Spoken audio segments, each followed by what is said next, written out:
Welcome to the podcast, Virgie. I'm really excited to get to know each other live while we chat today. Yeah, me too. Thanks so much for taking the time to sit down and chat. As I said before we hit record, I love starting with hearing about you and your story with your relationship with food and body as much as you're comfortable getting into, which I know is very open-ended, but I tend to find my listeners love learning from stories. Yeah, it's always a challenge to know where to start. Um, I think in some ways my story, right? Because like my story starts before I was born because I'm from an intergenerational fat family. And even that took me so long to understand. Like when you're from a fat family, people don't talk about it like a legacy. They don't talk about it like something you're proud of, um there's a lot of shame around it, and there's a lot of sense of failure, and there's not a sense that you have set your that you've like inherited something special. It's like this sense that you've inherited this thing that's really bad. And Right, but like what's fascinating about it is that because you come from this family, there's all these coping mechanisms and resiliency mechanisms that the family members have developed that are kind of just built into what it means to be that person. And it's like, I guess I would call it like there's all these fat gestures Mhm. that are not really understood as that. And I guess like if that feels really abstracted, it's kind of like, I grew up in a Latin family too. Like my mother's parents raised me, my grandparents, and they're Mexican immigrants. And all around the house, like we had, like the Aztec calendar, and like we ate Mexican food and we spoke Spanish, and like there were all these things that my family was pretty proud of, I would say. Like I think they dealt with racism and xenophobia and their own internalized versions of those things, but we had all these things around the house that were like, reminders that like I'm Mexican and that's a really positive thing, and this is what that means, and these are the colors that like our family loves, and these are the foods that we love. And there wasn't that education, I would say, around being fat. It was like it was kind of a hidden education. Mhm. So anyway, I come from this like multi-generational fat family, and I was this fat baby, and I did not learn fat phobia from my family. Like there was a lot. I mean, my family has a lot of problems, but like like introducing me to fat phobia was not one of them. Like there was a lot of love, a lot of like like a celebration of my body. I remember as a little girl, I used to come home from like running errands with my grandma, and I would like run to the bathroom and take off all my clothes and like come out, and I would just like jiggle my whole body as like a Oh two my or God, three that year is old so cute. kid or whatever.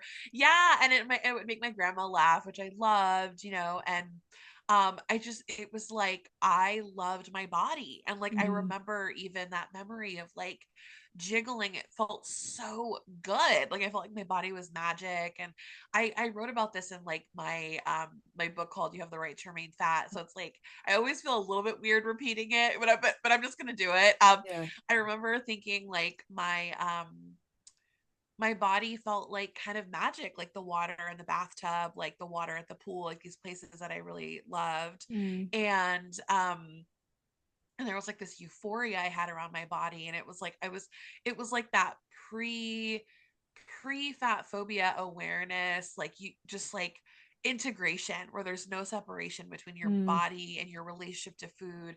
And it was just like this blissful period in many ways in my relationship to my body, the story of that.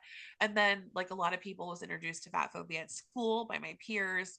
And it kind of really began like this new chapter of my life that I really resisted, because I think like if you can imagine this kind of like beautiful um period, and then to like have people tell you that you don't get to have that anymore. Mm. And that like, and specifically like I've been processing this in therapy, by the way, but it's like specifically it was the sense of you're not going to get out of this alive. Like we're not Mm. letting you, we're not, you cannot like, we're going to do whatever we have to do to break you. It's like that kind of sense of like fat phobia is such a powerful form of like oppression and kind of dehumanization. And I just remember that sense of like claustrophobia, that building claustrophobia, where it's like the tools and the memories and the resistance.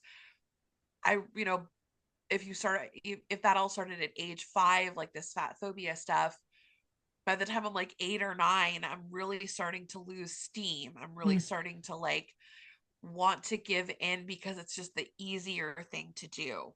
mm, And I remember kind of some of those last moments of resistance where I'm still holding on. I'm still holding on to that relationship that I had. And then kind of there's like not really a concrete memory around the law, like when I just gave in. But it's very clear in my mind, like that was when the path to starvation became really inevitable for me, like path to anorexia for me became really inevitable. And so you go from like 5 to like 8. I would say fast forward to age 18, I've been experimenting with starvation mm, from around the age of like 11. I've now 18, so it's like been, a few years have passed, and my body's already, again, another process of deterioration, right? Like my body is already starting to experience the signs of malnutrition fundamentally, but because I'm still in a bigger body, I just think that what's happening to me is because I'm too fat. Like I'm mm, like, oh, I'm losing balance because I'm too fat. I'm mm, nauseous all the time because I'm too fat. I'm sick all the time because I'm too fat. Like, mm, and all these, like, I would get like chronically ill, like chronic, I mean, not to be too graphic, but like I would get chronic yeast infections, mhm, which again, I'm thinking I'm just too fat. mm. All of this is because I'm malnourished. Yeah. I'm not getting enough food, and so my body can't function. And so, like, and it was a very, like, I don't know, just really scary, dark time. And thankfully, I think on the heels of that experience, so if you can imagine, like, I actually was living in Italy as part of like this study abroad program. So I'm like not eating in Italy, I'm Oh, passing out such a in like this crime. country. Yeah, I Eat the know. best It's like I'm food.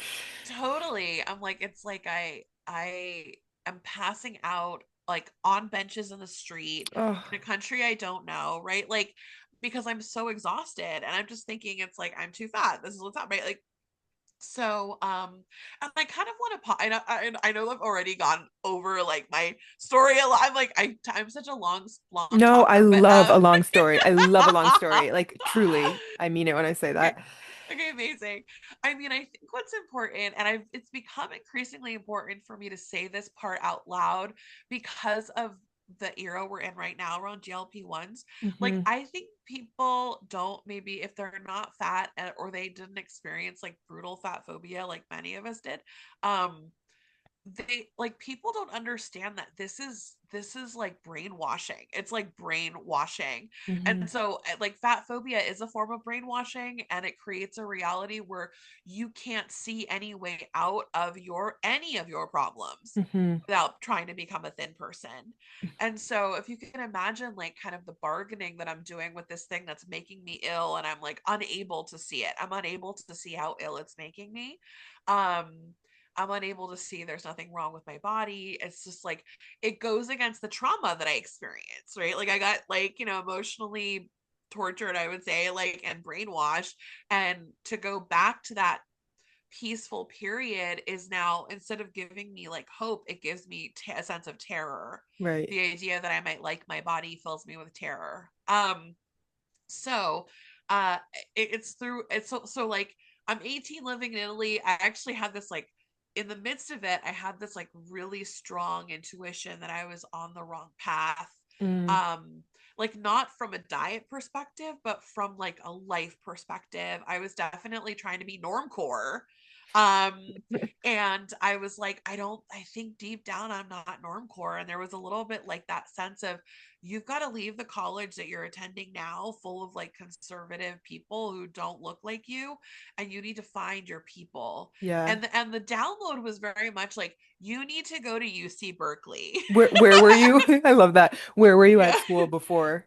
I was at UC Davis, which is not that Okay. far from UC Berkeley. Yeah, but the But is a culture is much different. more, The culture is really different. It's like Yeah. I would say it's not an intellectual. I mean, not to be mean, but like my experience as a freshman was it was like a non-intellectual experience where Mm, they were not they were I didn't feel like I was being taught to be a thinker.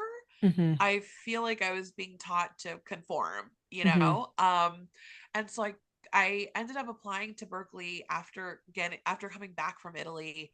Um, it's very unusual for those kinds of transfers to be granted. It's much easier to go from a junior college, for example, to go to a UC Berkeley or like any UC, but my transfer was granted. Wow. And then like I was introduced to feminism basically right away. And so that the rage that I felt, I think a lot of it around being fat and being teased and, like learning fat phobia, all that pain and rage, I couldn't quite let myself go there as a fat person, but I let myself go there as a woman. What do you mean by that? Um, I mean, like, I couldn't quite accept that I was a fat person who was going to stay a fat person and who didn't need to diet. So I wasn't ready to feel angry at fat phobia, but I was ready to be angry at misogyny. I was Mm, ready to be angry about all the stuff that had happened to me, like as a woman. And honestly, how can you separate diet culture from being a woman? right. But like, I mean, I managed to figure out, but like that permission and in fact that encouragement, like I was encouraged to be angry and to turn it all the way up to like an hmm 11, Yeah. and so there was this beautiful permission that I had with this community of people, most of them women, most of them queer women, that totally blew my mind. I think it was like that release valve that ultimately led to that ability to leave diet culture. Anyway, it's like there's a lot of stops on the way. Like I ended up dating a fat positive person not too long after graduating from Berkeley. That was mind-boggling. He was like an angel sent from beyond. Like he helped me work on my eating disorder. Mm, He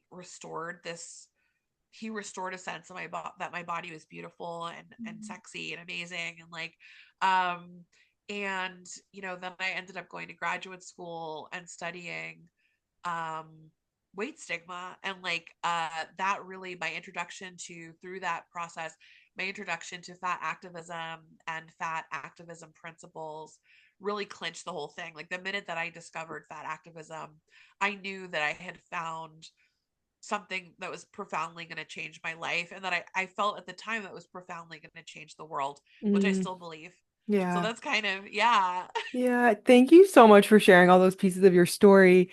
It's it's kind of like what's coming to mind for me. Uh, a full circle in a way. Like you started, I mean, you'll never get back to the being like blissfully in the dark of diet culture and fat phobia because you can't unknow what you know. But like hearing that starting place and then the departure from there because of the society we live in, and then the journey of returning, not to being blissfully unaware because you could never be blissfully unaware, but to being, the 3-year-old who takes her clothes off after the errands and feels loving and what was the word you used in your book? Magical about your body. Yeah. Yeah. I'm so curious. Can you point to a moment where you had this shift instead of like, my body is wrong, I should be trying to shrink it to, wait, what if this is just how my body is? It's, that's such a good question. I feel like it was like a probably a lot of little moments. um I mean, I think about one. Okay, so there was one moment, and it's kind of like what you're talking about. It's a version of it, and it was like that. It was the first time, and again, this is in fat activism. This is at a fat activism conference that happened in Oakland in like 2012, I believe. And one of the attendees, also a fat person, basically posed the question of, have you ever considered that you actually don't have to diet? And I had never considered that. Mm, So that was like this earth shattering, very very simple earth shattering moment. And I think in reality, going back to that kind of my journey from like feminism to fat activism, um, I think that question, again, so simple. In my mind, I was like, to be a woman is to diet. Hmm. Yep.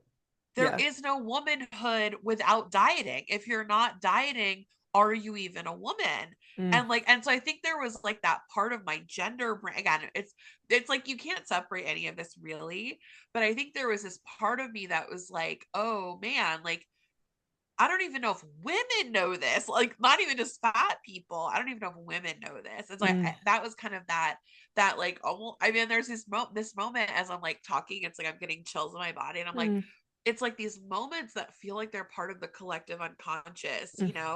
where like somebody figures it out and all the deer raise their head, right? Like there's a little, I Mm. think there's like that. Yeah. Yeah. Oh, it's such a good visual, and it's not like culturally we all have that light bulb moment at the same time, but like when people tap into it on their own time, it's like tapping into this community where there are other people there and other people creating momentum there. Yeah, thank you for sharing that. I hear, yeah, it's not one moment, but I love that moment at the conference where someone just really kind of nonchalantly suggested, "Have you ever thought about not dieting?" Yeah, yeah. And it's like you never know, right? Like you never know if that moment's going to be really profound for someone else. But it's like, it's also so, like, I think about it, right? And I'm like, oh my God, can you imagine? Like, I'm thinking about like fast forwarding now to this moment that we're in now. And it's like, did you know that you don't have to take GLP-1? Like, I don't know. It's Right. like, Yes. it's almost Yeah. like, I I think think it's about like that. people consider that offensive now. I don't know. Yeah. It's like, it was a very specific time and space. And like, I think there was like a level of trust, but it's interesting to kind of think of like, would that very beautiful revolutionary statement be welcome in this cultural moment? I'm Yeah. not sure, you Mm. know? Yes, my favorite metaphor for this is, have you ever heard about like her, I mean, I know you have heard about this, but have you heard it being spoken about in relation to like the cognitive dissonance with like health at every size, weight neutral approach to healthcare, the germ theory with Louis Pasteur. Have you heard this way of No, say Okay, more. I'm being vague, but the idea is like germ theory is relatively new. I don't have the exact dates up, but like it was in the 1900s that people were like, "Hey, actually, if we wash our hands before surgery, the risk of infection is way lower." And the way they figured it out, if I'm remembering correctly, was um, when midwives were delivering babies, the success rate and without infection was higher Yes, yes, yes, because yes. then, right, when doctors were, they were often coming from autopsies and then not washing their hands and then doing Right. C-sections and their Oh hands were man, dirty. and then they blamed vapors. Do you remember this? The doctors were like, there must be vapors that make these people die. Like I that's I part of don't the know. I story. didn't remember that part, but it doesn't surprise me. Um, so the idea, like when the first person suggested, like, hey, there are these invisible microorganisms that are causing illness and infection. At first, that was like, what? Like, no, like, come on, like, washing hands before surgery, like that's weenie shit. And then, now we look back and we're like, obviously, like you deeply scrub in before surgery. I think about this with like diet culture and weight stigma, like I think about, I mean, I hope we live to see the day where it's like, obviously weight is not an indicator of health. Obviously diets don't work. Where like the whole world Yes. is like, this is so clear. I can't even believe we ever thought otherwise. And that kind of way of thinking of it gives me hope, but I also think it's obviously way more charged for so many reasons. Oh yeah, 100%. Yeah, and I mean to be fair, also like there's a lot of money in people Yes. not knowing. And I think a lot more people know. Like I think a lot more people are like wide eye, side eye about GLP-1s than like we would be led to believe from the marketing. Hmm. Um, but I'm like, I think a lot of people are like, this is a little sus. Yeah. But you can't be like, hey, multi-billion dollar industry, you just got to give up that money. Y'all just got to like, you got Right. to do some spiritual work and let go of that money. They're like 100% no. Totally. Yep. Yeah, you can't put the cat back in the bag. They've seen how much money they can make and they're not going back. I want to ask and shift a little into hearing about you have had a career in fat activism for how long now? Oh, I mean, I would say like, gosh, like my first book was like 2012. So I was just, uh, I would say around that. Like, I mean, what was amazing was I mean, 2011, I finished my master's degree, and I was getting hired before I finished my master's degree to come and do talks. So I guess I would call it 2011. It's been a Okay. long time. So over a Yeah. decade, like easily over a Yeah. decade. I'm curious, how have you seen the world of fat activism shift in that decade plus? Yeah. Gosh, it's like I'm feeling there's this part of me that feels kind of compelled to tell a story. And it's kind of one of I don't know, it feels kind of allegorical, and it's about something called strategic silence. Have you ever heard of strategic No, silence? no. So communities that are particularly targeted by mainstream culture, one of the tactics that they've developed is something called strategic silence. It's when you have knowledge about something, and you keep it kind of under wraps, as a way to protect the culture from knowing about it and from attacking it. I mean, I Mm, think kind of it's like if you think of them. I mean, this is like super old school, but like I think about the movie Willow, and it's like, the baby that's going to save humanity is hidden by yeah. like the community. It's kind of a version of that, but it's usually around like ideas and strategies. So fat activism, the version of fat activism that I came into, which has this very long, rich intersectional history with like queer feminism, and anti-assimilation, and I think the ideas of behind that version of fat activism were deeply inspired by the Black Power movement, which definitely had separatist elements to it, rightly so.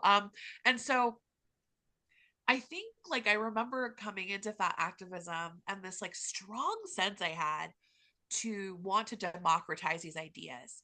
I was like, we have to take these ideas outside of this community, right? Like it was like this very strong impulse, and like, and it's to, and as someone who grew up in a dysfunctional home and was the hero child, this was very in line with my responsive to the world, right? Which is like the is like something's wrong, and it's my job to bring the medicine to Mm, to people who are hurting, right? So I remember that sense of wanting to maybe, yeah, democratize. It was a very innocent and I would say well-intended desire to democratize these ideas, and to for and I think at the time it's important to understand that like, you learned fat activism by word of mouth, right. and you were invited into those spaces, and it was, sometimes somebody would find it randomly through like, searching on Google or something, but it was largely a word of mouth movement, and everybody who was in it kind of knew everybody else all over the world, and so I think my instinct was to say these are life-saving principles, and we need to democratize them. And I kind of remember, and I don't quite know, like I got the sense that that was a little bit like I wasn't playing by the rule. I got this sense that I was like, I think I'm doing something that's considered like negative by this community, and I but it's like, but I felt this very strong, almost like ethical pull, right? So this is Yeah. why I started writing books and stuff about this. And I think what I find, and the whole point of the story, right, is to get to the democratization of the ideas led to this beautiful moment that we all know of as like body positivity, um but it led also to this moment that we're in now, and it led to like diet culture coming in with, and I feel like diet culture before was sort of like, we're just going to consider your purse open if you're like fat or you're a woman, your purse is just open to us and we just get to put our hand in it whenever we want, and like no Yeah. big deal, girl, like we're all friends here. And now diet culture is like, no, I'm going to like completely pummel you until you submit. I'm going to gaslight you. I'm going to make you doubt your sanity. I'm Yeah. going to make you feel like every single person is on this medication, and if you don't, then you want to die, Yeah. and that is your choice. And so you see kind of that evolution of like the unmasking, if you will, of like the true nefarious nature of diet Hmm. culture. But I think like I guess the point of the story actually is like how that strategic silence was there for a reason, because when you tell people about these liberatory principles you cannot trust, like I was coming in with this ethical perspective, but ethics don't hit the same when there are bad actors in the room. Mm. And that was my lesson, right? Like this is a very personal, like a very personal version of this story, but like my lesson was you can have all the good intention in the world, all the ethics in the world, but if there are bad actors in the room, you have to make decisions based on that, which is like it's another one of that loss of naivete, that Hmm. loss, that like that kind of shedding of this sense that the culture is positive, beneficial, not there to turn us into like, you know, whatever it wants us to be. Hmm. And anyway, so like when I think, but so there's that. I think that's like my personal allegorical takeaway is understanding. I had to learn the hard way and witness the hard way that lesson of strategic silence. Hmm. And I think there's something to be, I don't know, there's something in that lesson that I'm still learning and that maybe is helpful for other people to hear. I think when I think about where is fat activism from the time that I started to now, I would say it's going strong. Really, like at the end of the day, fat activism was there before. It's here now. It will continue to be. I mean, what I find amazing, right, is like, you know, again, and I'm coming into, I this is the fat activism that I'm coming into, which is like very, again, very queer, right? Hmm. And I think what's powerful is like you know, regular culture, which we might call straight culture.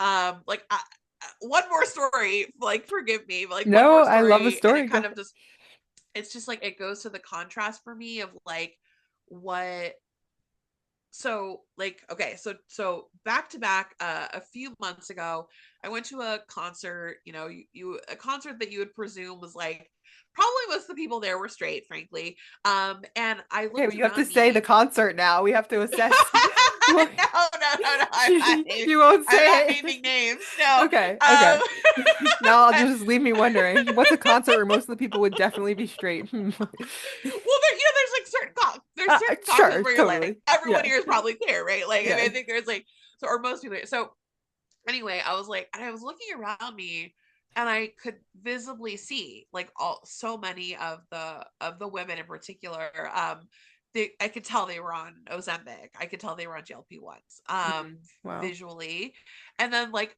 the next day or the couple days later, I went to a queer dance party, and like there were so many fat people wearing like crop tops, dancing, like, you know, just like fully in their bodies, like jumping around, like Mm. making out with their boobs, like, you know, like having the best time. And I was like, this is what this, like this is, you know, that's like a few weeks ago, a few months ago, whatever.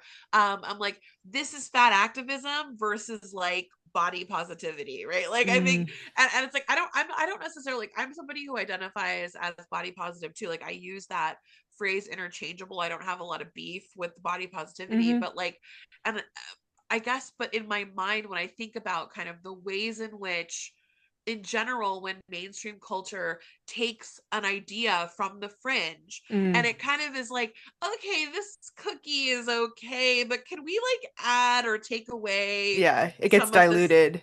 Yeah, and so yeah, anyway, that in my mind I'm like, fat activism is fine. Like these are folks who understand the culture is garbage and Hmm. don't want to have anything to do with it. You Right, know? right, right. Yeah, I really appreciate that story. Like, what I'm hearing in that is like there is a branch that has branched off that is maybe a diluted version of fat activism. And I'm specifically picturing, I'm no longer on social media, but when I was in I remember people were doing these like love your body, and it was like a thin white woman sitting normally and then like another one like hunched over sort of like grabbing for rolls, and it was this like, okay, that's a start because like we're showing that bodies are normal and they might have rolls when hunched over, but like clearly this woman still has a ton of privilege and it's not really like a body that is, you know, outside the norm of the ideal, so it's not really like as brave as it might seem, but like it's something. And like that feels like the concert that you went to in a way.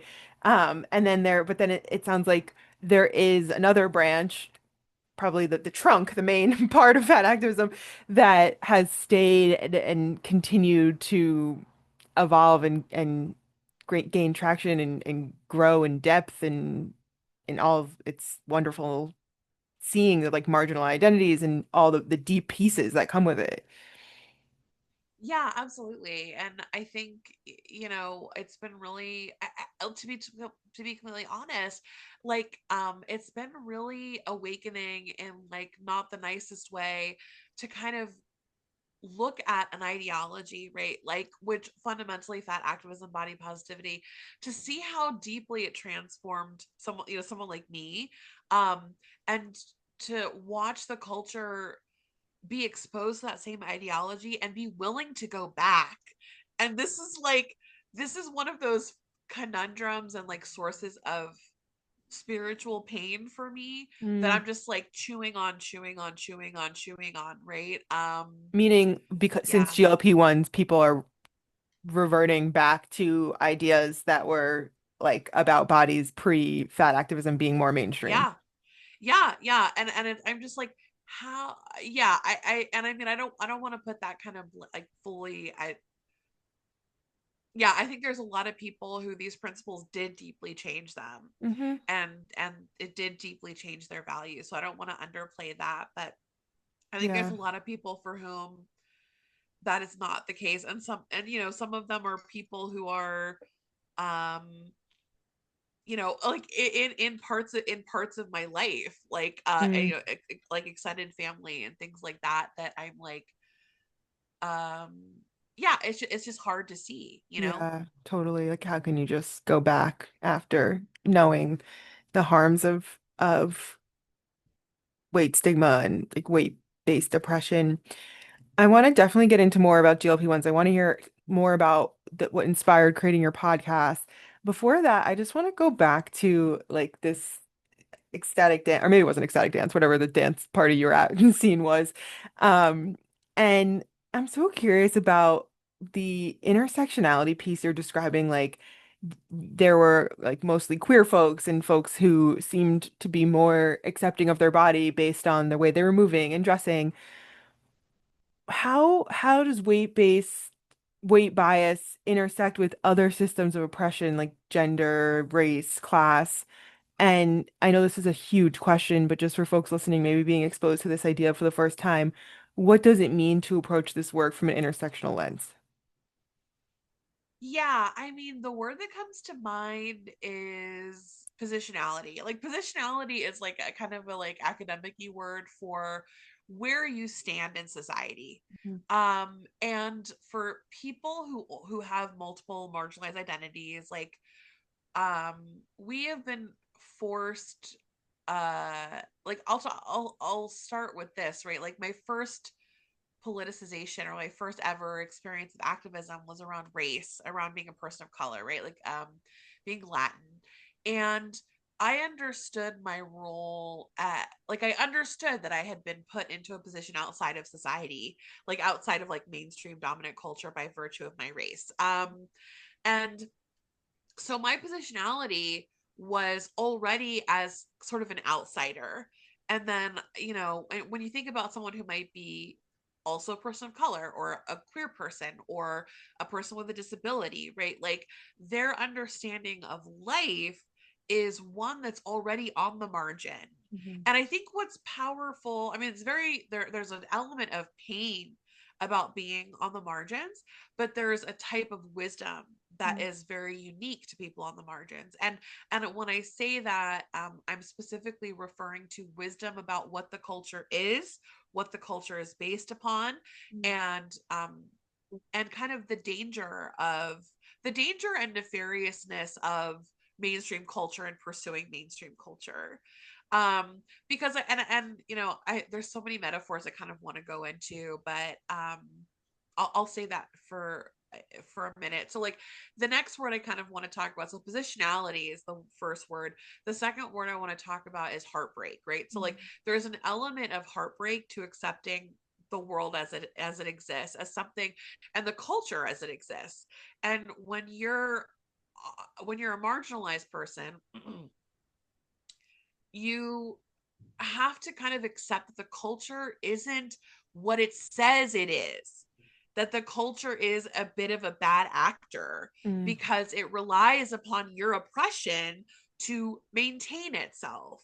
Now, if you don't have multiple marginalized identities, you your position is different, so that positionality is different, and b, you perhaps have not ever had to have that heartbreak moment. mm, You've never had to have that moment where you witness the culture as it exists, and maybe you don't want to because it's hmm very onerous to admit that. And so what I find is like when people have, and I'm going to move here now into the third part of this, which is about fatness and where these things kind of intersect. Like, if this isn't your first rodeo, like you've already had your heart broken because you're a gay person who has been kicked out of your home, mm, has been physically abused and assaulted, can't walk outside of their house without people like yelling epithets, right? Like, you already know the culture, you see the culture, that heartbreak has occurred. Um, it's not your first rodeo if you're also a fat person, mm, right? Like, and I think like, you know, similarly with people of color, it's not your first rodeo if you're also fat. Like, you've already had to have this emotional existential experience already. mm. So it's not that hard for you to accept, oh, of course you're also a fat phobe. Like, Right. you're all these other things. So of course you're like a dick around fatness, right? Like, and so I think it's like that. um what's the word? I guess like maybe what is the third keyword, something like believability. I don't really know, something like that, where it's like, you know, you have to break this kind of sacred social contract Mm, when in order to kind of truly for yeah, I mean, God, it's like I'm kind of realizing some stuff as I'm talking, so this is why I'm like my brain I is love like that. spinning. But like fundamentally, and I, you know, this is not, I don't want to say this is 100% true, but I would say for the most part, if like liberation, right, there is no magic without sacrifice. Mm, There, in general, liberation comes with the cost of the loss of innocence, right? Like, you have to let go of the narrative the culture has of itself, and that means stepping outside of normativity, like in a very very big way. And in hmm my opinion, like, it's worth it, but I think for depending on who you are, that calculus is different, right? Yeah. So it might encourage, you might end up being someone who maybe you saw you, and I want to liken it to the abusive family, right? hmm Like, in general, when there's an abuser, and again, this isn't 100% of the time, but like, you know, the abuser acts differently with different members. That's part of maintaining abuse. So Mm, you've got the child who, like, you know, maybe doesn't experience that side of that person.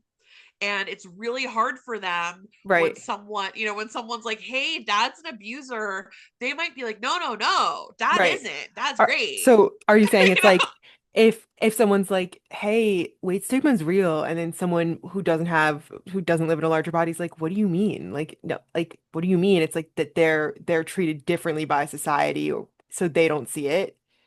Well, I mean, I think that, but also like from an intersectional perspective, if you think about like, if you think about society as a family Hmm and kind of like normative culture as like the dad, you know, right? Like, he's gonna treat his white child different from he's gonna treat his brown child, different he's gonna treat his fat child, right? Like, but that white child has not had to see the version of that dad that the black child has had to see, that Mm, the queer child has had to see.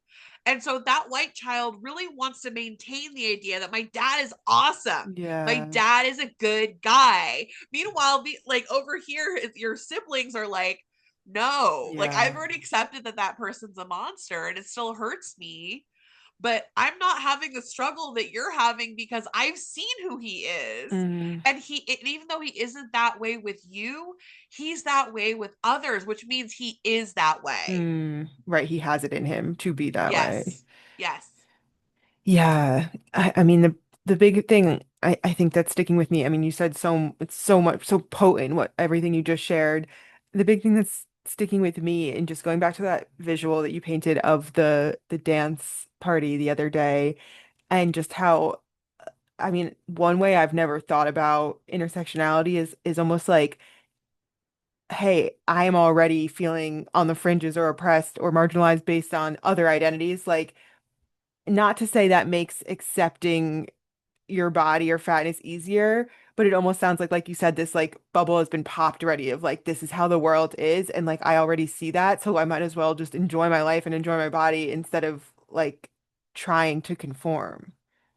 Yeah, I mean, yeah, I think right, like fundamentally that marginalization is a type of freedom, even if you didn't choose it necessarily, right? Like I think that is the reward, right? Like the reward is that you are no longer seeking the approval of that father who you understand is Hmm. monstrous, you know? Yeah. Yeah. It reminds me of clients I work with who talk about being in like woman in an aging body and talk about feeling invisible and how obviously that's awful. And there's a freedom that comes with not being bothered by like random people on the street or, being catcalled and all the other things that come with not being invisible. Okay. I want to make sure we get to talk about your new podcast. So you launched GLP-1 Truth Serum, so timely, so needed. And you talk about trying to fill a gap in the current GLP-1 discourse. I'm curious, what is that gap? What's your goal? What's your vision with this podcast? And how has it been feeling so far? Yeah, I mean, the podcast emerged because I had been having like scream talking like updates with my one of my friends in particular. Like she lives in Puerto Rico, and every time she would visit, she'd be like, "Girl, you told me about this like 6 months ago, girl. You told me about this 10 months ago, girl. Like there's been 16 months that you have been like we've been going on walks and you're like jumping up and down and screaming about how terrible the coverage is for GLP-1s. Hmm. She's like, I just need you to do something. This is the last time I'm hearing this talk, like, you know? And so she really pushed me to she even suggests, she's like, I want it to be called GLP-1 True Serum. Do it. Go. She's a marketing genius. Like, just, that's her like role in life is like, Hmm. she's CMO energy. But, anyway, but like so I was like, you know what, you're right, like I am a journalist, I see the, like, to your point, the gap. What I was finding at the time when I launched it, and I do feel like things have changed a little bit in the culture since I launched it, though not a lot. um but at the time that I launched it, I was just sitting there completely, like, as a journalist, as a person who, as a scholar who cares about this, as a fat person. I was just aghast at like the pro GLP-1 bias in journalism. I could not believe that what I would consider the lack of rigorous coverage Hmm. of this medication. Um, and I think so. There's that part of it where, I mean, and to anchor it to a story, I remember at the beginning of 2024 when they kind of came out saying that their value proposition. Now, this is talking about GLP-1 manufacturers. Their value prop was, we're going to end weight stigma. And and I'm sitting there, right, and I'm like, right, so what's the method of how are you doing that, right? And I'm like, I believe you're indicating that you're planning to eradicate every last fat child, teen, and adult, which I believe is what we call like eugenics. I believe there's like a word for this. Yeah. And so I'm sitting, and me, like, and I still have these levels of naivete that I'm like still working through, but I'm just like, I'm like refreshing, waiting for the New York Times, WAPO, anybody to be like, GLP-1s, value prop eugenics. Like, I mean, like, I'm sitting there Just waiting for it, and it's not coming, right? It's yeah. not coming. And meanwhile, though, I'm getting press requests to answer the question, is body positivity toxic? And I'm like, oh, I see. So this company is literally start monetizing starvation, proposing eugenics, proposing the eradication of fat people, and you're concerned about two women disagreeing on Instagram Yeah. about, and I'm like, and it was just, I mean, to me, it was like, this is just this is sexism of a just deplorable, right? Like I'm Mhm. like, this company gets a full just like carte blanche, Yeah. blank check, do whatever they want, say whatever they want. They literally are starving people. And I think, I'm going to talk more about that in a second. Like they're literally monetizing starvation and no one cares, but Yeah. they do care about women like having a quote unquote cat fight or whatever on Instagram. And it's not a cat fight, it's women discussing what the ethics and parameters are around somebody who is promoting one thing and then doing a 180 on it, which is a valid conversation, right? Yeah. And so to me, I just found the whole thing, I was like, oh my god, like, and it goes back to kind of that race to the bottom that journalism is in right now, because they're just so underfunded and competing with like all these other people, like all these other outlets, um that they've turned journalism into like reality TV.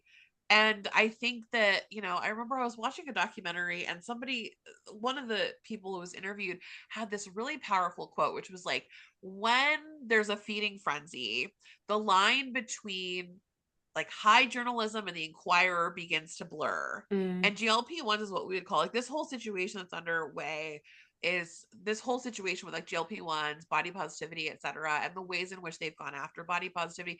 This is what we would call a feeding frenzy, right? And so I was really disappointed by the journalism. The next component, which I think is probably more important, was the ethics, right? I was like, there so we, as someone who has like a theoretical background, it's like, um in order for an action to take place, there have to be like the ethical scaffolding for the next step to occur. Let me be more specific, right? Like, so for example, let's start with the very like, right now we as a culture are debating like, um is taking GLP-1s part of body autonomy? Is taking GLP-1s part of body positivity? Is body positivity being unfair to people on GLP-1s? Like, all this stuff, right? And to me, I'm like, these are like, when we think about the ladder of ethics, this is like step 25. Step one is it ethical to starve people? Mm. And Yeah. if the answer is no, then we don't go to step two, step three, Right. step four, step Right. five, right? Like we're in this world. I just want to point out, like, right now we're in a world in which we have accepted Yeah. that it is ethical to starve people, and that for a company to knowingly starve people is okay, and that company will not be regulated, and in fact will be, named as some kind of hero and some kind of like, and so I think there's this world that we're in where we have sidestepped and accepted an ethical premise, and Mm. then we're acting as if that's normal. And so Yeah. for me, and the third reason I started the podcast, right, was because I was like, this marketing scheme, this lab coat washing thing that they're doing, this whole thing that they're trying to pretend that they get to set the rhetorical parameters of the conversation, and they don't. It should be us as the people who set the rhetorical parameters of this conversation, because this deeply is a human issue. Yeah. Um, and so my whole thought around that was like, what I found in the marketing was not only kind of this like ubiquity, this almost, I met someone recently who works like in the GLP-1 space, and he was like, he used the phrase scorched earth to talk about how they market. Mm. And I was like, yes, correct. What do you Like, mean by that? Scorched earth. I mean, like, there will not be a single dissenting voice left. Like, they are out Mm. here to decimate like body positivity. They are out here to decimate Right. dissent. They are out here to have every single human being be on GLP-1s. Yeah. I just got this Um, like image, like it feels like diet culture has been like almost like Darwinism vibes, like evolving over the years to try and stay relevant, and like GLP-1s and the GLP-1 industry is like the final boss of the evolution, like this like really powerful, scary creature that's like way too intelligent in quotes because it's not, but like it's way too powerful. yeah, I mean, what the reason it's like they're coming down with the force of a thousand fists, right? Yeah. They want to put the genie back in the bottle. And I mean, to be frank, there's that, but it's also like this whole thing is what's called a pump and dump cycle. Like, I mean, we saw it in Bitcoin, or like, in um cryptocurrency, where basically people pump, right? And you pump it by marketing, by creating buzz. You make everybody feel like everybody's doing this. This is the miracle. This is the thing, right? And then once you've gotten a certain amount of money, you just dump it, right? Right. Like the bubble bursts. And so this is absolutely in line, I would think, with like a pump and dump, in my opinion, a pump and dump cycle. But like, to return to like the kind of, yeah, like I was finding myself really like have taking issue with the fact that I'm like, this is all marketing. Just Hmm. because there's people in lab coats doesn't mean that somebody, it's like, this is a Right. marketing professionals like rollout. Like, it Right. might seem like it's a medical rollout, but like at the end of the day, there is no such thing as any intervention basically that all doctors believe in, that all psychiatrists believe in. There is no, like, Yeah. GLP-1s are not that, and that thing doesn't exist. And so I really wanted to kind of like get into that space and be like, you feel like everyone is on it and every doctor is into it because you have been told by marketing that this is what the facts is, but what the facts are, but it's not the facts. There are Hmm. absolutely doctors who are concerned. There are absolutely eating disorder professionals who are overwhelmed and concerned, and you should know about those people. Yeah. Yes. Oh, yes. Go listen to Virgie's podcast. Like for like all of that. It's so many original thoughts I haven't heard been said before. The thing that sticks with me the most is uh this isn't a doctor rollout, this is a marketing rollout. Just because they're in a lab coat, it doesn't mean shit. It's like, yeah, but the I power can of a wear a lab lab coat. coat. Yeah. Yeah, no, I did wear a 100%. lab coat as a dietitian, and I feel like I was a 12-year-old in a lab coat. Like, I don't know. I did. And it's like wild. I really witnessed that power. Like when I worked in the hospital as a clinical dietitian, and just like walking into the room, you could feel the energy shift because they don't know. The people in the hospital, they'd be on the phone, they'd be like, the doctor's in the room, I gotta go. And I'm like, no, no, no, no, no. Yes, But you yes, yes, feel this like almost like bow down energy. absolutely. Yeah. Oh, okay. I want to leave the listeners with something tangible. And I think how I'll ask for that is I often talk about with clients, I work in the eating disorder, disordered eating space, and we often talk about the reframe of like you are not the problem. You don't need to change your body to conform to society. Society is the problem. And with that comes grief work of, well, shit, I'm gonna be berated by society and that's uncomfortable, coping tools and resilience tools and all of that. What is your advice for people to move forward who are stuck in this tension of I want to continue prioritizing my own well-being, which means not pursuing intentional weight loss through a GLP-1. However, the pain of being oppressed by society and the temptation being dangled out in front of me of a quick fix to that pain feels so potent. Oof. I mean, I, yeah, this is such an interesting question, right? Like, on the one hand, God, it's like there's kind of like, there's almost like two paths to this question. Like, I think there's the very, very grounded path of like, what, there's, again, this is like the kind I'm of, I asking, would say yeah. this is like, the boring one, the mathematical one, right? Like, mathematically, statistically speaking, the body you have today is likelier to be is likely is to be the body you have in the long run. Hmm. And we as a culture haven't really accepted that around body size. We've accepted around other things like, hair color, eye color, race, things like that. um but what would it look like to treat your body size, for example, the way that you treat your hair color, your eye color, is something that's Hmm. relatively fixed? And like, could you do the work of, like, for me, one of the things that's been so powerful is envisioning my, like, doing visual exercises where I envision myself as I'm aging and my body size isn't changing. So I'm like, okay, Mm, I'm 40, I'm in my 50s, I'm in my 60s, I'm in my 70s, and I'm like doing all these things that matter to me, but my body isn't different. Like, mm, that's like a really powerful exercise, is being able to imagine yourself in the future. I think, like, I don't have some kind of fantastic quick fix. I mean, I think that's the thing, right? Diet culture is all about the lie of the quick fix, the lie of the miracle. Um, I think that choosing yourself is always going to be hard in a culture that doesn't want you to choose yourself. I mean, Hmm. honestly, like I feel like more than ever, I feel like the culture just sees me as an ATM. Mm. I Oh. more and more I'm like, and it's so painful to kind of just sit with that. Um, but yeah, I think it's like, to me, I'm like, the choice is a life of integrity or a life of apology. And when you really lay it out like that, I think the choice, even when it feels hard to choose integrity, like how could you not like strive for that at the very least, you know? And Hmm. yeah.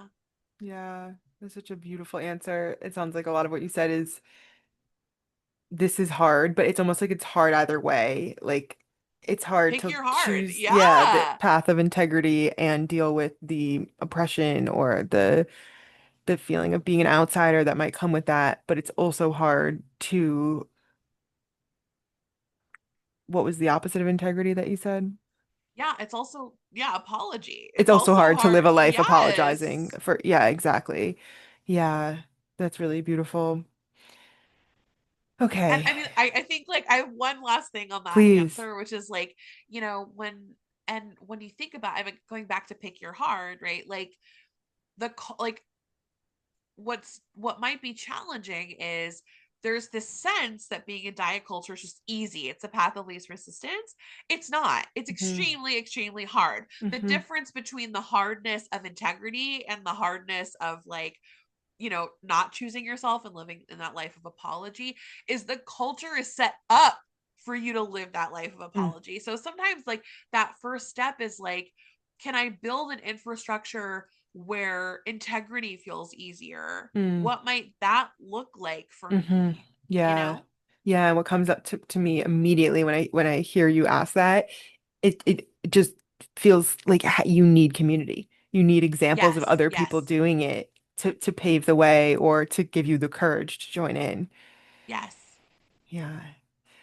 Okay, I'm going to ask you my two questions that I ask everyone, but before that, is there anything else you're feeling called to share with the people that would help this conversation feel complete? No, I feel really good. Yeah. We covered a lot. Yeah, it's hard. It's sort of never complete. We could probably talk about this stuff endlessly. But you shared so much potent wisdom. I want to close out with two questions we ask every guest. The first is, what is your current biggest diet culture pet peeve?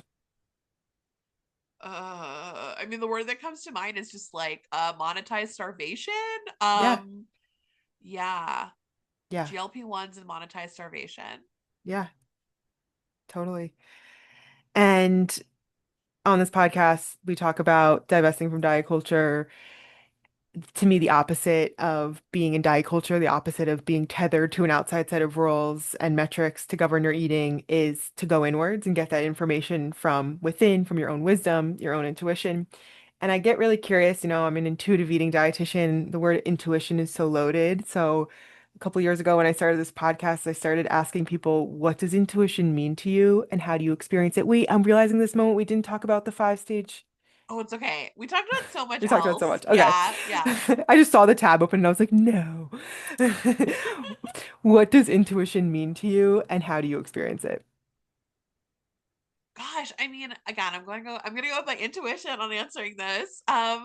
Like I think about it as like the accumulated knowledge of every living thing that has existed on the planet. Mm, Um, and the ability to tap into that as part of this, like,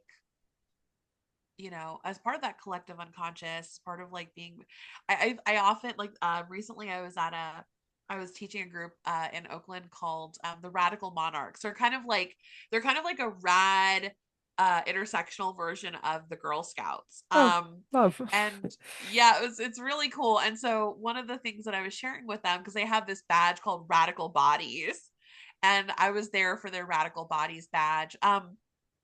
And I was like, okay, check it out. Like we share like 40% of our genetic material with like bananas. We share 30% of our genetic material with daffodils.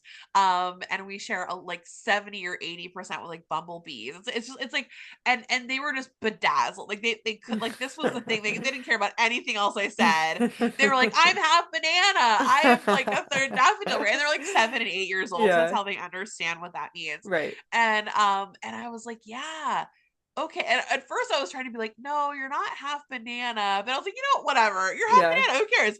And but I was like thinking, so I think going back to that intuition, it's like, oh my gosh, like we share genetic material with like everything in the earth. And to me, like that intuition is that ability to kind of tap into not only everything that we know, every event that has already occurred, but every event that will occur. Mm, And I think the last part for me in terms of intuition, because there's to me intuition as a collective component, which some might call the collective unconscious. And I think that intuition has a unique individual purpose, which is like, what is your unique, like your intuition is designed uniquely to guide you to what your unique purpose mm, in this universe, in this moment, that is going to create the evolution, right? And we always have that option to say no, mhm, no, I'm not gonna pursue that. And the culture makes it easy to say no mm, to what our unique purpose is meant to be. But like our intuition is always there, and it's not aggressive the way that like mhm, diet culture is. It's always there and wants to pull us on the path of like this collective universal meaning making that is mm. meant to, I think, heal the universe, yeah. That is such a beautiful answer. I love it. I love it so much. Wow. I am excited to edit this and listen back to everything and digest Yeah. it. I want to just flag Virgie and I were going to talk about a new Substack post hot off the press today. I'll link it in the show notes because we didn't get a chance to talk about it. I feel like we probably ended up covering aspects of it in our conversation, but Yeah. she wrote a piece called A Five-Stage Model of Fat Identity Development. Unlock the framework that explains how fat people move from someday I'll be thin to my body deserves respect. And I will link Virgie's Substack in the show notes. Where else can people find you to learn more about your work and connect? Yeah, I'm really active on Substack, so virgietovar.substack.com. The podcast GLP-1 Truth Serum, which is on Spotify and Substack, and on Instagram at Virgie Tovar. Awesome. Thank you so much, Virgie, for coming on and sharing your wisdom with the people. Oh, thank you so much for having me.